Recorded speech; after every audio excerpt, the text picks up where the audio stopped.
Okay, new day, new video. This time I'm going to be making takoyaki. If you're not familiar with that, that's basically the little octopus balls that you can get in Japan. That's wonderful street food. It's also made at home quite commonly. Super duper tasty. Anyhow, the things you're going to need to make this are all laid out here. First thing you'll need is a teppan or a takoyaki grill, also called takoyaki plate. Mine is this guy right here, a little iron casting 21-hole takoyaki plate, which Brandon actually got me for my anniversary. That was his anniversary gift. And I've used it a decent amount. And then what are you going to need? What all goes into takoyaki? Well, primary ingredient, you're going to need some takoyaki flour. Otofuku is one of the companies that makes a lot of stuff that goes together for this. They make a whole bunch of different things like okonomiyaki, etc. But takoyaki flour, first and foremost. You'll need some takoyaki sauce for at the end, as well as some Kewpie mayonnaise. This is Japanese mayonnaise. It actually has the egg yolk in it. That's what distinguishes it from American mayonnaise. Much more flavorful, wonderful stuff. You'll need some octopus itself. You'll see that I just bought some pre-cut sashimi. You can get the actual boiled octopus legs and then dice it up. I personally like the sashimi. It's easy to cut. Speaking of which, I use my little cutters to cut up those guys. I also use it to chop up the green onions, my scallions, which I already have some of that chopped up. As you can see, the edges are already cut. You'll need a whisk to whisk your flour. What all is required with that? It says all the ingredients right there on the back. You'll need your takoyaki flour, 4 ounces, 2 eggs. I got my 2 brown eggs right there. Some water, 4 ounces of octopus, green onions, and tempura crisps. So what's tempura crisps? Tenkasu is basically your tempura crisps. You can find this, again, Otofuku, not surprising, at your local Asian stores, Asian supermarket. I get all of this from the K Market, as you can see right there. It's usually my go-to place for a lot of this stuff because it's cheap and they have everything. I also go to Mitsuwa, which is a wonderful Japanese supermarket, but sometimes there's a huge line to get into there, so K Market's great, and I have a discount card there. Anyways, Tenkasu is leftover tempura batter, the little crisps that run along the edges. So if you want, you could actually make some tempura batter and spread it out, make your own tempura crisps, your own Tenkasu. But that's extra time. Why do it when you can just buy a pre-made package? And on top of that, this says premium Tenkasu. It's okay, but I prefer this. This is shrimp Tenkasu. You can see the little shrimp right there on the packaging. It has a much more wonderful, like seafoody flavor that goes along to combine with everything else that you have in here. What's some other things you're going to need? Takoyaki, which you can kind of see the picture here on the front of what it's going to look like towards the end. You got your takoyaki ball itself. You got some sauce on top. That's your takoyaki sauce. They don't show Kewpie mayo on this one, but that is very standard. You'll see it at the end of this video. And then you'll see that there's like these little green sprinkles. They don't show the bonito, which I'm shocked. These are the green sprinkles. This is Nori, which you can see right on the back here, Nori Co. Basically, it's just nori flakes. Specific type. I always have some chopped up and ready to go here at my house, along with some diced up bonito, which is this guy right here, dried shaved skipjack tuna. You can leave it in the big flakes on top of it, and it'll waft up in the air, or you can grind it up and have something more like this. What I tend to do is make a pre-made mixture, and it'll look something more kind of like that. But anyways, those are your primary ingredients and everything you start with. Let's go ahead and get a few things prepped up, and then we'll go to the next step. All right, we've got our prep work pretty much done now, so let's cover a couple other things. There's some things I didn't point out earlier and what all you'll need. That would be your little pokers here. You're going to use these guys to actually spin and flip your takoyaki in your teppan. Also, I didn't show that you got a brush and Planters peanut oil, and that's really important. You'll see this grill. I've already got the heat turned on here. I got it on low. Basically, I'm just heating the grill up, and you can see it's looking a little bit like light and greasy. That's because you have to store this grill seasoned. And that means leaving a little bit of peanut oil in it and then wrapping it up. I cover it with saran wrap and then put it back in the box because I don't want oil going everywhere. I cover it up really good with the saran wrap. But basically by putting that oil on there and leaving it, it protects it from rust because this is cast iron. And it's also really good to get everything in here seasoned well, so you're not going to have the batter stick in all these little dimples and all these little grooves. That'll definitely be an issue. It was definitely part of the problem that I had when I first did this. So I will use that basting brush and peanut oil, because peanut oil has a high burning temperature, cooking temperature, so that'll work really well for any baked product, honestly. Whenever you're doing anything like deep fried, peanut oil is wonderful. Anyways, we've got our octopus all diced up now. I squeezed 3 key limes into all of this. I'm pretty sure I showed the key limes before, but anyhow, it's just these little guys right here. Standard key limes, just 3 of them. Diced up, squished all the juice in here, give it a ceviche type flavor. You don't have to do that. I personally like to do that. Got them all mixed up, chopped and ready to go. I ran out of my fancy Tenkasu, my shrimp Tenkasu, so I had to mix the two together, so I got that ready to go, and I got my green onions all chopped up and ready to go as well. You're going to put these guys in, then sprinkle a little bit of these two after you're done. We'll get to that part in a minute. But anyhow, everything, the layout's all prepared, and we're ready to rock. So I'm going to go ahead and get this guy oiled up, and then we'll start pouring. All right, so you can see I've got my pan all seasoned here. I've got a little dimple of oil in each one of these little slots for the takoyaki. I've already pre-prepared my takoyaki mix just per the back of the box's instructions. I'm going to go ahead and re-stir that. You want to always give the batter a little bit of time to sit and basically help the water and the egg and everything penetrate through any chunks of batter. Make sure and use a spoon after you've whisked it. Try and get all those little corners, make sure it's well distributed. Anyways, once it's all mixed up, we're just going to go ahead and pour into each of these guys. See them starting to smoke a little, I want to avoid that. I'm going to go about 3/4 of the way up on each one of these little guys. And have a pretty smooth, fast process for this because your grill's going to be hot. Because you want them all to cook at roughly the same time. I'm going a little bit high on these, but that's alright. It'll just pack over in the end. And, oops, a little bit more on that one. Alright, now we are cooking. At this point, you'll set your batter to the side and start applying your little bits of octopus in there. Just going to sprinkle a little bit in each one of these guys.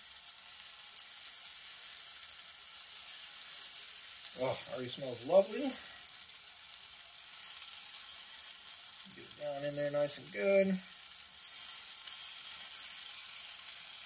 Chunks everywhere. Alright.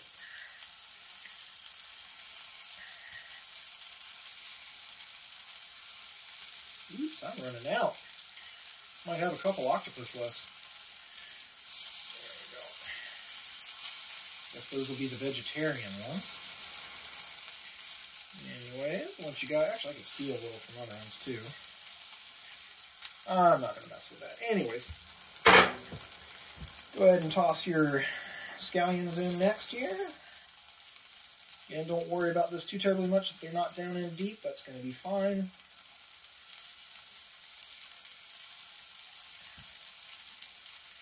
Then we're going to put a little Tenkasu on the top. You can already see some of these guys are starting to bubble up because our batter is cooking underneath, obviously. There we go, that looks good. Take our Tenkasu and we'll just kind of spread it all around.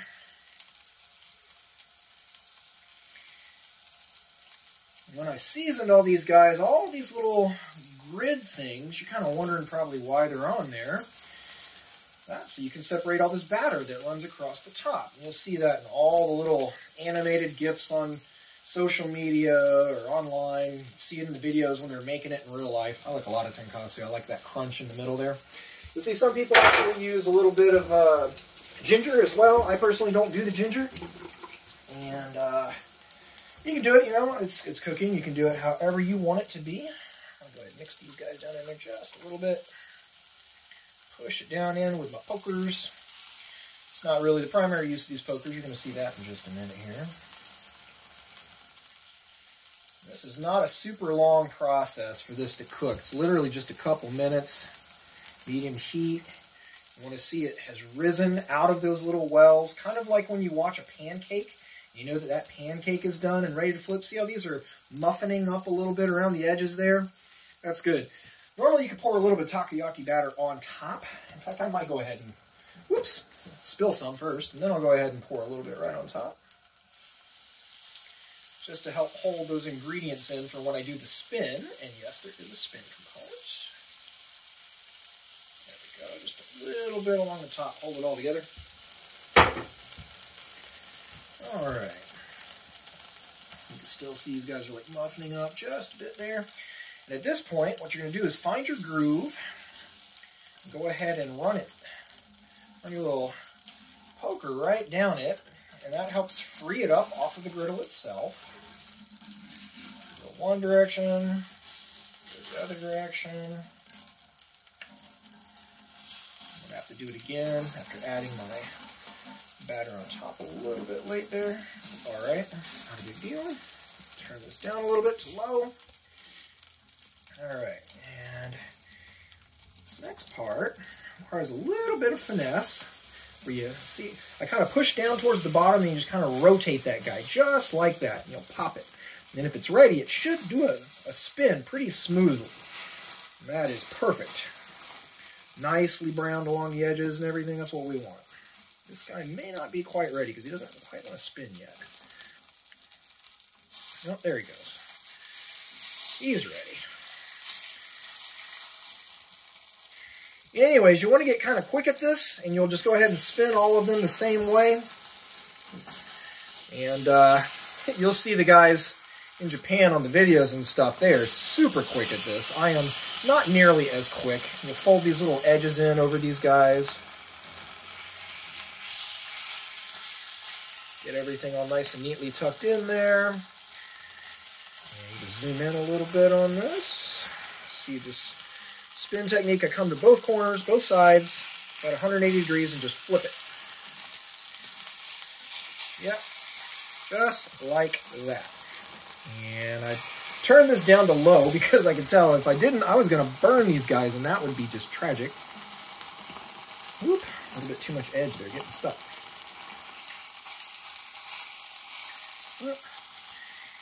Anyways, I'm going to go ahead and flip all these, and then we'll get to the last step, which is just the garnishing and everything. It'll just be like this for literally a minute, maybe two tops, to go ahead and cook that center decently, and then these will be perfect.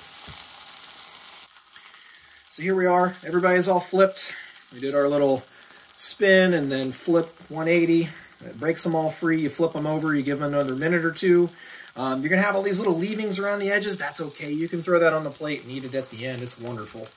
So yeah, the next part's basically just going to be garnishing. Once these are all cooked, you're just going to basically throw, and again, it's your choice, but you'll throw some takoyaki sauce on top, just kind of baste it along the tops, and then you'll throw some Kewpie mayo over that and little lines across the thing, and then you'll add a little bit of the Nori, and a little bit of bonito flakes, and maybe a little bit of chives too, if you want a little bit of extra green flavor, which I think I'm going to want.